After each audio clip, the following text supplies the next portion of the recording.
চলো আজকে আমি ট্যাংরা মাছের রেসিপিটা তোমাদের সাথে শেয়ার করি কিভাবে আমি ট্যাংরা মাছ রান্না করি। এটাও কিন্তু ভীষণ হেলদি একটা মাছ, বাচ্চাদের জন্য তো খুবই উপকারী, বড়দেরও।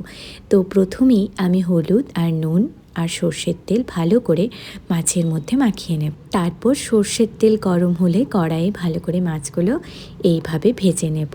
তোমাদেরও কি ট্যাংরা মাছ খেতে খুব ভালো লাগে? আমাকে কিন্তু জানিও। পাত্রে মাছ ভাজাগুলো তুলে রেখে ওই গরম তেলে এইভাবে ঝিরিঝিরি করে কেটে রাখা আলুগুলো ভেজে নেব। জানো, আলুতে অল্প একটু হলুদ দিয়ে ভাজলে আলুটা দেখতে কিন্তু বেশ ভালো লাগে। তারপর আবার ওই তেলেই কালো জিরে ফোড়ন দেব। তারপর সুন্দর করে পেঁয়াজগুলো ভেজে নেব। তোমরা চাইলে এখন একটু কাশ্মীরি লঙ্কার গুঁড়ো দিতে পারো, আমি দিইনি। তারপর আমি আদা রসুনের পেস্ট এবং পরে জিরে ও হলুদের পেস্ট দিয়ে ভালো করে কষিয়ে নেব। কষানো হয়ে গেলে তারপর আমি এইভাবে কেটে রাখা টমেটোটা আর কিছু কাঁচা লঙ্কা চিড়ে করে দেব। যেরকম ঝাল খাবে তোমরা কাঁচা লঙ্কাটা সেইভাবেই অ্যাড করবে। যারা ঝাল বেশি খাও তারা একটু বেশি করে দেবে। তারপর একটু জল দিয়ে ঝোল ফুটে উঠলে ভেজে রাখা মাছগুলো দিয়ে দেব।